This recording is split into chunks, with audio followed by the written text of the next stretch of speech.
So next week we find out what Balor's next move is. He's been kind of throwing out kind of hints on stuff that he may be doing in the future, throwing out X's and stuff like that. And it seems like he has someone next in line with the bullets and with the gun pose and all that stuff. Dave, what do you think is next for Finn Balor? I know we've got the Killer Cross rumors and all that going on, but if it's not Killer Cross, what do you think he'll be setting his eyes on next? Is it Keith Lee in the North American Championship? Is there someone else on the NXT roster do you feel like, that he's going to go after? What is your particular thoughts on this Finn Balor situation? I think Triple H got Finn Balor back for one reason and one reason only, to groom him to be the NXT World Champion.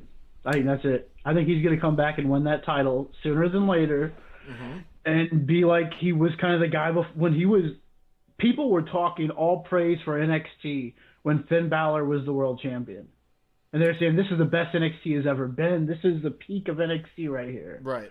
And then he left and went up, and he became crap on Raw and SmackDown. And I think now Triple H got his guy back, and I think he's gonna give him the belt and give him the ball and run with it, I guess you would say. Now we know Gargano is. He's not saying he wants a rematch with Cole. He wants Gargano. So it looks like we're going to get Gargano and Ciampa at the NXT TakeOver at WrestleMania. Adam Cole, there's not really a guy right now, other than maybe Velveteen Dream, maybe, if you want to go that route, who is a true number one contender for that NXT World Championship. I can't really name someone that I think is a valid choice other than the guy you just named in Finn Balor. Now, I don't know if they're going to go that route because, again, it's heel versus heel. I don't know if Triple H wants to go that route, and particularly with Finn Balor. I don't know if they want to make him a face. I don't know what they want to do with Finn Balor. But well, you don't got to take it like that, though. Who cares? Because look at the other show. They're doing the same thing. So, I mean, you got the tag titles. Both teams are faces for AEW, and they got the Bucks versus Kenny and Paige, and they're both face teams. Okay, all right. I mean, everyone does it. I mean, even if they did go Finn versus Cole, that would be an interesting who would cheer for who. Probably more Cole does get more. I would think more Cole, yeah. So it would fit a little bit, but with his undisputed boyfriends out there, I mean, I don't know. Oh, wow. Okay. So you're going to go, Finn Balor's going to go, and if not now, then soon. If he's not the next choice, which I think that would be a perfect spot to bring in Cross to be his equalizer for those guys. I would like, to imagine that, being the kind of like the bodyguard of Finn Balor. I wouldn't mind it, because eventually we'd get the payoff. Cross and Scarlett, how cool would that be? Hey, I wouldn't mind it. Hey, what's up, Bergie? Brandon Apter, how you doing? Early happy birthday to Mr. Brandon Apter. Turning 21 tomorrow, Dave. How about that? If NXT is now a third brand, why do guys still get called up? Guys should either be signed exclusively to NXT and stay, or signed for main roster without debuting in NXT. What are your thoughts on that? I think now it's just kind of floating everyone wherever you want. Like, if Charlotte's going to win the title and stay in NXT and have matches in NXT, then fine. I mean, if you want to, say, switch someone like Shayna Baszler, now she's technically, they still put, like, NXT under her and Raw. We'll get to Raw, too, I'm sure, tonight. But, yeah, they have done that with Shayna, kind of stating that she's still kind of in NXT. Right. Now, with Shayna. So they could easily do it like that, where they say, well, Charlotte's a champion, so now she's here in NXT. Or will she just keep bringing the belt to NXT and Raw and kind of bring more eyes to that from that way? I don't know, but I think she should stay in NXT if she's a champion and not be floating around everywhere. What I would suggest, and I know surprises are awesome, seeing some of these people show up on random shows is pretty cool, but honestly, what I would like is if you get drafted to that particular show, you stay there for a year. You have to stay there for a year. Okay. If Charlotte gets drafted, it shouldn't matter who's off or on the board. Everybody should be eligible to be drafted to whatever brand, because like Noob said, NXT is no longer that, developmental. It is, but it isn't. You know what I mean? But it wouldn't make much sense because they have stated as the last draft, the people in charge of the drafts are the networks, Fox and USA. Well, NXT is on USA Network.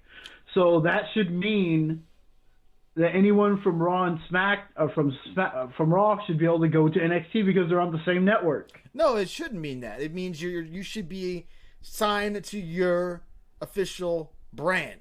You don't, if Michael Jordan back in the day signed with the Bulls like he did and got drafted by them, doesn't mean he can just go fucking randomly go to play for the Pacers one night or the White Sox or anything. Just because something around those lines. You just can't jump over back and forth just randomly.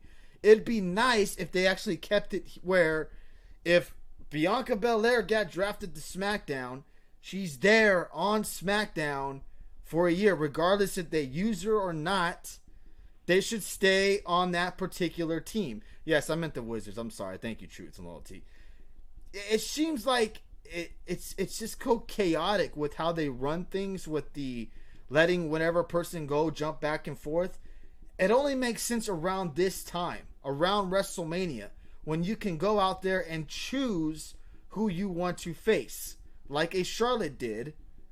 Came out and showed up at NXT to kind of, she was going to tease who she was going to pick, and it ended up not happening, but I like it that way. Rhea Ripley showing up on Raw did nothing for me. I thought it made no sense, but I saw where they went with it. I just wish they would keep to their particular brand for at least a year. Wouldn't you like that better than having them kind of just...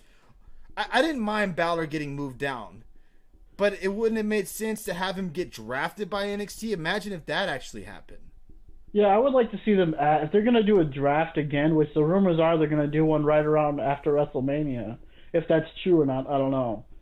Or they just wait till October again and do another draft. I don't know. But I wouldn't mind seeing them make it at WrestleMania. Just to make it every year something new happens at WrestleMania going forward. Yeah, we're going to touch on those messages, Ian. But, yeah, I kind of see what you're saying. Make it, you have to stay here for a year or however you want to play it out. Or sometimes stay to the next draft. You got to stay to the next draft. Keep the draft on the same date. But what if you win the Rumble? Should you be allowed to go to that's around WrestleMania time? This is when it makes sense. Charlotte going to NXT and challenging Rhea Ripley would have made sense because she gets to pick whoever she wants to challenge. Same thing if Roman Reigns won it, and he could go to NXT if he wants to face Adam Cole for the championship. That's the way they should do it.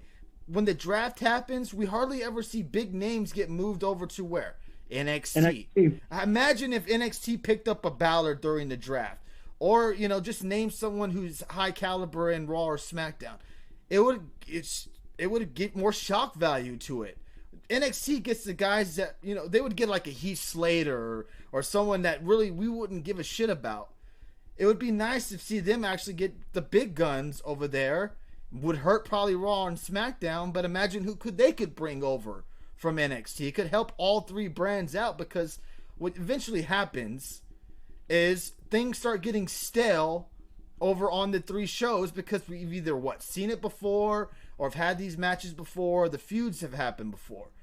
Switch it up dramatically and have some fresh starts for a change on each show. I would rather them do that, but I don't think WWE is that risky of a business at this point to where they would throw a Seth Rollins on NXT or a Roman Reigns on NXT because of why? The ratings. I don't blame them. I don't blame them. But they could take guys who are kind of floundering on the shows and move them down there to do something different. I mean, a guy, I know people say this is not going to happen. It's a stupid idea.